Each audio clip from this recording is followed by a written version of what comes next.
13岁代课老师刚上任，竟敲诈起学生。谁有钱掏出来。然而真相令人心酸。我借你们的，我一定会还你们的。他要凑的不是私财，是为了去城里寻找走失的学生。村里唯一的高老师要回家照顾病危母亲，村长跑了10几个村子才找到愿意来的他。高老师认为他教不了孩子，可村长说1个月只有50块，没人肯来。高老师起初不放心，可看着别无选择的村子，只好答应让他留下。他问魏敏芝都会什么？会唱歌。会唱歌，唱一个吧。我们的祖国是花园，花园里的百里鸟歌连天，歌唱我们的祖国。唱着唱着他就忘词了。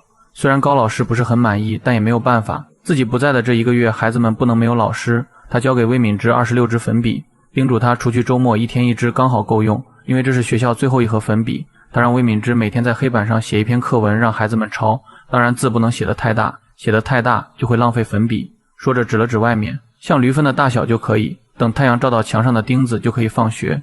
学校原本有40几个学生，4个年级的学生共用一间教室，住校的几个女生只能挤在一张床上，男生则把门板放在板凳上当床睡。因为穷，已经有10几个学生陆续辍学，如今只剩下28个。谁也没想到这份勉强接下的差事会让他后来拼尽全力。只要把学院看住看好，赶我回来1个不少，我再给你加啊，1个都不能少，成了他对高老师的承诺。就这样，魏敏支成了孩子们的代课老师。可学生们因为他年纪小，根本不听他的，到了上课时间还在外边嬉戏打闹。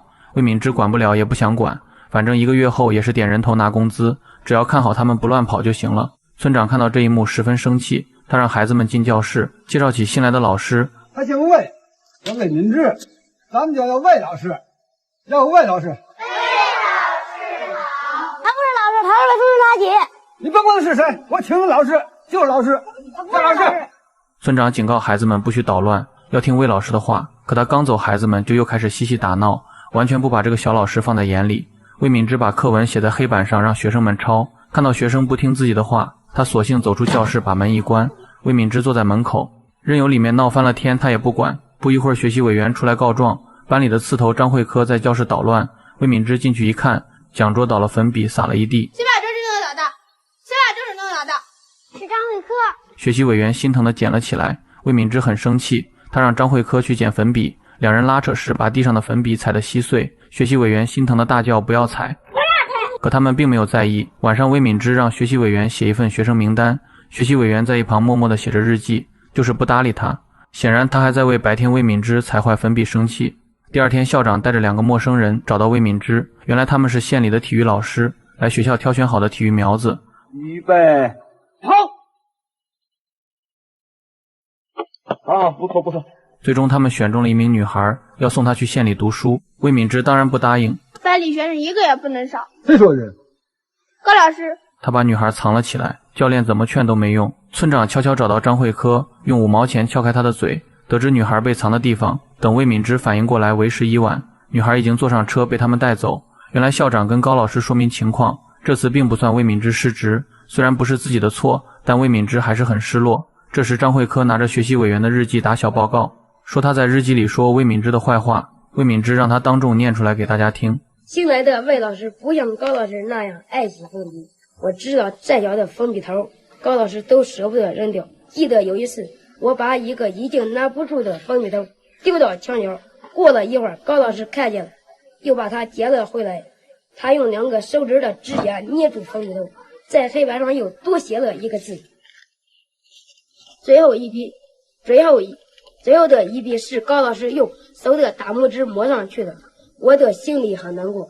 一会儿又白又长的新粉笔，现在成了又黑又短的粉笔头了。高老师知道了，也会很难过。学习委员生气地夺回日记本，坐在位子上默默流泪。一向调皮的张慧科也安静下来。魏敏芝不知道该说什么，木讷又窘迫地站在原地。晚上，魏敏芝找来张慧科，让他给学习委员道歉，可张慧科梗着脖子不肯开口。不说就甭想睡觉，不说睡觉，不说就甭想回去，说不说？不说就不行。看到魏敏芝不依不饶，他掏出村长给的5毛钱，让学习委员去买新粉笔，1盒粉笔1块，5毛钱可以买20根。说完嬉皮笑脸的关门离开。第二天魏敏之点名时，发现少了张慧科的身影。同学说他被家里人叫回去不让他上学了，想到一个都不能少的念头，魏敏之翻过大山来到张慧科的家里，这才得知张慧科的爸爸走得早，妈妈常年卧病在床，家里欠着好几千的债，于是妈妈便让他跟同村的孩子一起去城里打工。可张慧科才12岁，能打什么工？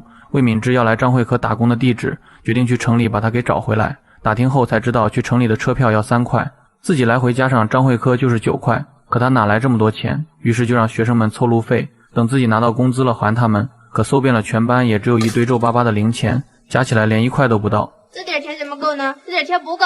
这时有人提议去砖厂搬砖，搬1块砖能赚1分5，1000块就是15块。于是魏敏之号召大家一起去搬砖，可他们来到砖厂后发现厂长不在，魏敏之让大家先搬，搬完厂长回来自然会给钱。孩子们忙得热火朝天，2小时后终于搬够了1000块砖，可厂长回来却骂他们捣乱。原来他们把人搬出去的砖又挪了回来，还碰坏了不少。魏敏之不管这些，追着厂长要工钱。孩子们也叽叽喳喳地围着厂长不让他走。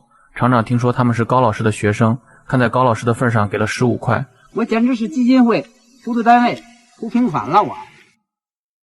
回去的路上，孩子们开心坏了，他们满头大汗，嚷嚷着口渴。魏敏之决定请孩子们喝汽水，除去9块的路费还剩6块，于是来到小卖部买了2瓶可乐。这是孩子们头回喝，你一口我一口，尝着甜甜的麻麻的滋味。轮到魏敏之时，可乐只剩1点，他假装喝了一口，又递给了别人。等他们来到车站却傻了眼，车票根本不是3块，是20块05毛，来回加张慧科的就61块5，换算成砖头的话就是15万块。1000块砖就搬了2个小时，15万块这得搬1个月。这时有孩子提议让魏敏之混车，大家一起来到车站帮忙打掩护，成功让魏敏之混上了去城里的车。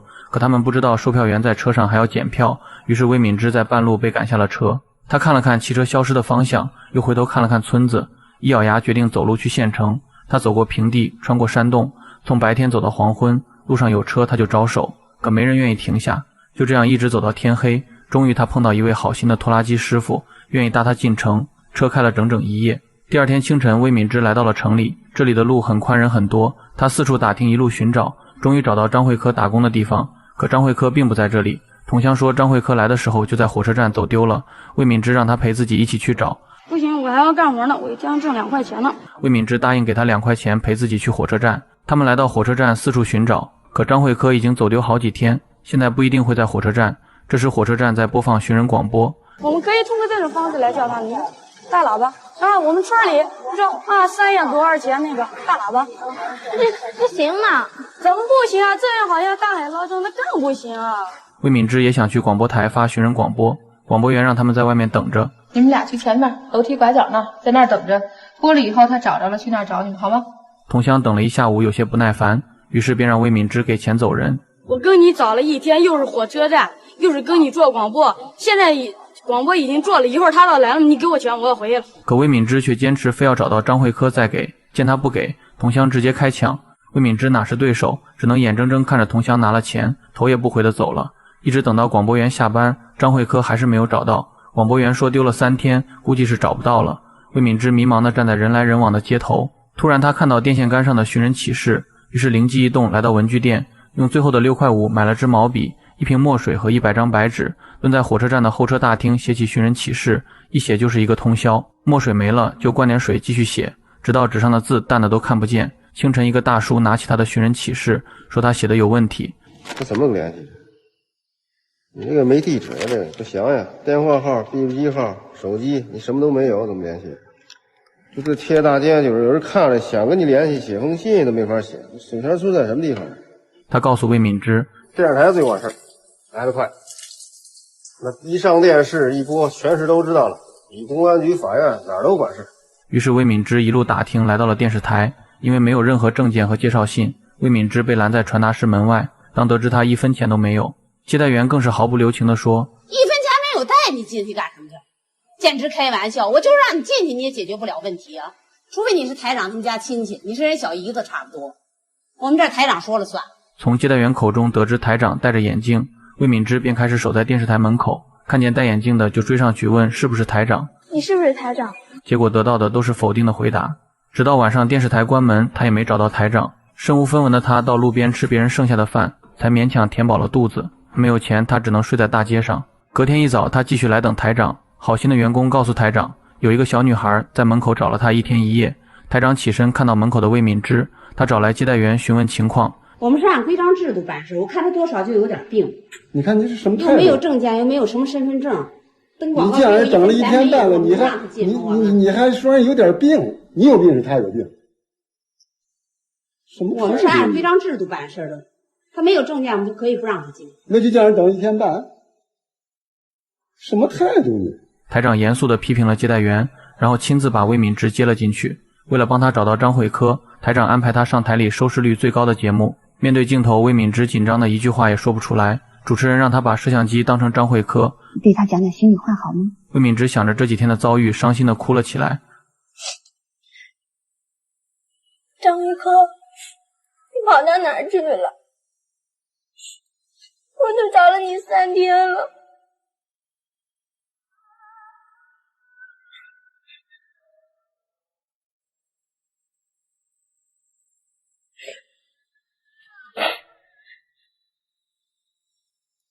你都快把我急死了，你怎么还不回来呀？另一边，自从张慧科走丢后，他白天在市场里到处讨东西吃，晚上就睡在火车站。幸运的是，他遇到了好心的老板娘，给了他1碗面，说以后饿了就过来帮忙刷碗，就给他吃的。这天老板娘看到节目，她把张慧科拉到电视机旁，问他电视上找的是不是他。看着电视里的魏敏芝，张慧科没有说话，没有喊叫，而是默默地流着眼泪。张慧科，你快点回来吧。不久，电视台把他们送回了村子，还有社会各界爱心人士捐赠的物资。讲台上摆满了5颜6色的粉笔，魏敏芝让孩子们挑一根自己喜欢的颜色，在黑板上写一个字。孩子们纷纷拿起粉笔开始写字。等到张慧科他多写了2个字，孩子们不约而同地念了出来。魏老师。孩子们笑了，魏敏芝也笑了。这个倔强的女孩终于完成了她的使命，一个都不能少地守护了这帮孩子。这部电影里没有专业演员，所有角色都是生活里的普通人，他们的表演没有技巧，却满是真挚。也正是这份真实，让更多人看到了大山里孩子的困境，农村教育的艰难，也让更多爱心悄悄涌向了那些需要帮助的角落。起来，170，起来。